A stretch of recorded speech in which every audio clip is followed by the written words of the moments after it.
Hello friends, welcome to A12 जिथे इंग्रजी शिकणं होतं अगदी सोपं. Today we gonna learn 20 words with their meaning. Video आवडला तर सबस्क्राइब करायला विसरू नका. So let's start. Acquiesce मान्य करणे. She acquiesced to her parents' decision. तिने तिच्या आईवडिलांच्या निर्णयाला मान्य केले. Acronym संक्षिप्त रूप.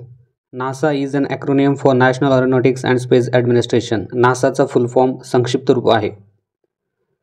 Ambiguity संदिग्धता. The ambiguity of the statement confused everyone. त्या विधानातील संदिग्धतेमुळे सर्वजण गोंधळले. Analogy उपमा साधर्म्य. The teacher used an analogy to explain the concept. शिक्षकांनी संकल्पना समजवण्यासाठी उपमा दिली. Anachronism काळाशी विसंगत गोष्ट.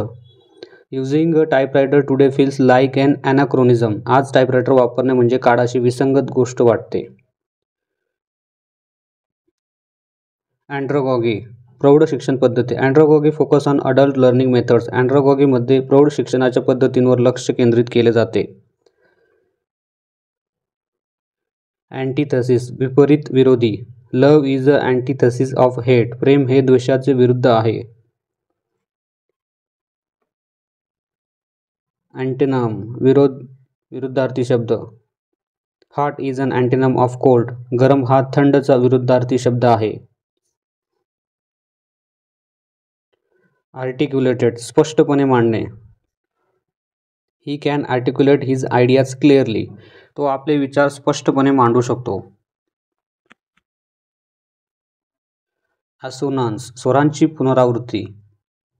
Poets often use assonance in their poems. कवींनी त्यांच्या कवितांमध्ये स्वरांची पुनरावृत्ती केली असते.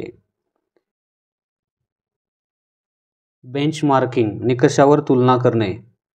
The company is benchmarking its product against international standards. Company आपले उत्पादने आंतरराष्ट्रीय निकषांशी तुलना करते. Brainstorming मुक्तपणे कल्पना मांडणे. We had a brainstorming session to solve the problems. समस्या सोडवण्यासाठी आम्ही मुक्तपणे कल्पना मांडण्याचे सत्र घेतले. Circumspect सावध विचारपूर्वक. He is always circumspect in making decision. तो नेहमी निर्णय घेताना सावध असतो. Clandestine गुप्तपणे केलेले. They had a clandestine meeting at night. त्यांनी रात्री गुप्त बैठक घेतली. Cognition ज्ञान बौद्धिक प्रक्रिया. Cognition is important for learning. अभ्यासासाठी ज्ञान प्रक्रिया महत्त्वाची असते. Collaborate सहकार्य करणे.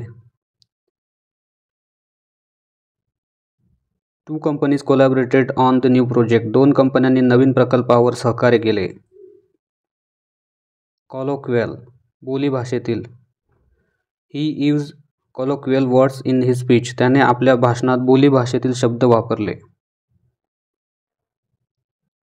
Connotations अप्रत्यक्ष अर्थ भावार्थ. The word home has a positive connotation. घर हा शब्दाचा भावार्थ सकारात्मक आहे.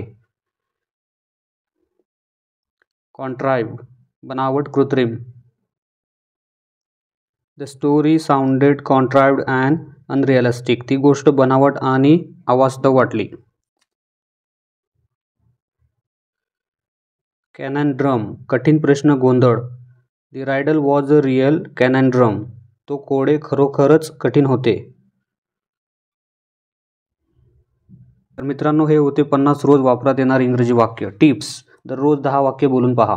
नोटबुकमध्ये लिहा. मिरर समोर प्रॅक्टिस करा. आमच्या चॅनलवर येऊन पुन्हा व्हिडिओ पहा. Don't forget to subscribe. Thanks for watching.